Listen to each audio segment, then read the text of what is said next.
मित्रांनो, ही आहे आपली पूर्ण रोड मॅप, क्लास 10 चा पूर्ण रोड मॅप, डे 1 पासून ते तुमचे फायनल एक्झाम पर्यंतचं तुमचं प्लॅनिंग कसं असलं पाहिजे, मंथ बाय मंथ जे काही स्टडी प्लॅन असेल तो मी ऑलरेडी तुम्हाला एक्सप्लेन करून सांगितलेला आहे.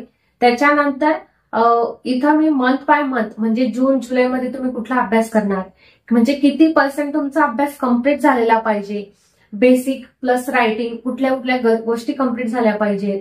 नंतर तुम्ही ऑक्टोबर नोव्हेंबर मध्ये तुमचा किती अभ्यास झाला पाहिजे, डिसेंबर मध्ये काय करायचंय, मार्च मध्ये तर फायनल एक्झाम असते. ओके, मंथ बाय मंथ मी त्यात तुम्हाला सांगितलंय कसा अभ्यास करायचा. त्याच्यानंतर सब्जेक्ट वाईज स्ट्रॅटर्जी, त्या ज्या काही मी तुम्हाला ऑलरेडी एक्सप्लेन करून सांगितल्या त्या मी पीडीएफ मध्ये सुद्धा ऍड केलेल्या आहेत. की इंग्लिश मराठी विषय असेल तर आपल्याला ग्रामरची प्रॅक्टिस करायची आहे, फॉर्मॅट लक्षात घ्यायचे आहेत. मॅथ्स असेल तर तुम्हाला फॉर्म्युला शीट बनवायची आहे, प्रॅक्टिस तुम्हाला मॅथची रोज करायची आहे मित्रांनो.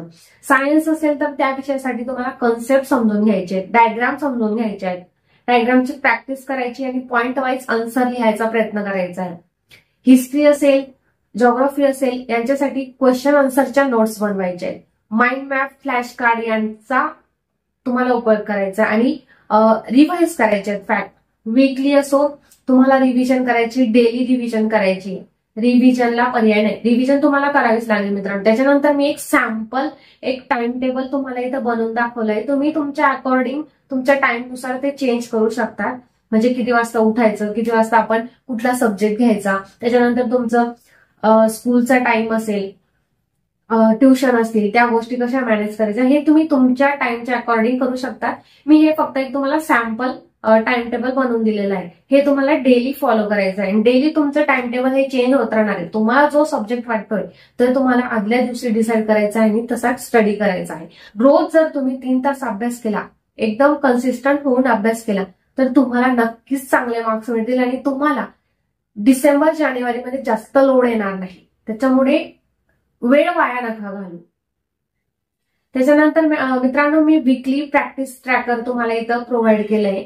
त्यात काय असेल तर तुम्ही मंडेला कुठला सब्जेक्ट घेतलाय, मॉर्निंगला कुठला सब्जेक्ट आहे, इव्हिनिंगला कुठला सब्जेक्ट आहे, त्याची तुम्ही रिव्हिजन डन केली का, किंवा तुम्हाला काही डाऊट्स असतील, काही राहिलं असेल तर ते तुम्ही कमेंट्समध्ये तिथं तुम्ही मेन्शन करून, म्हणजे हे ट्रॅकर तुम्ही फॉलो करू शकता, ज्याने तुमचा अभ्यास जो आहे तो प्रोडक्टिव्ह होईल.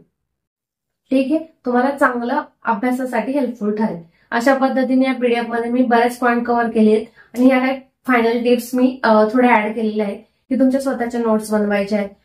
Pen, colour pen, sticky notes या गोष्टींचा यूज करायचा आहे. हायलायटर यूज करायचे जेणेकरून तुम्हाला ठळक पॉईंट जे आहेत, कीवर्ड जे आहेत ते समजतील. नंतर तुम्हाला 25 ते 30 मिनिटं म्हणजे अर्धा तास जर तुम्ही अभ्यास केला तर थोडा ब्रेक घ्या, शॉर्ट ब्रेक घ्या. 1 तासाचा अभ्यास केला तर तुम्ही 10 मिनिटाचा ब्रेक घेऊ शकतात. आणि मी जसं म्हटलं की खूप सारे बुक्स रेफर करू, तर असं करू नका. टेक्स्टबुक रेफर करा आणि कुठलं तुम्हाला वाटत असेल त्या शिक्षकांना तुम्ही फॉलो करू शकतात. ठीक आहे, खूप जास्त बुक्स रेफर करायची गरज नाहीये. तुम्ही स्वतः कन्फ्युज होणार आणि त्याचा टाइम वेस्ट होईल, दुसरं काही होणार नाही. आणि स्वतःवर विश्वास ठेवा. ठीक आहे मित्रांनो, अशा पद्धतीने ही तुम्हाला मी पीडीएफ प्रोव्हाइड केलेली, यात तुम्हाला फुल इयरचं प्लॅनिंग मी यात मेन्शन केलेली ती तुम्ही डाउनलोड करू शकता.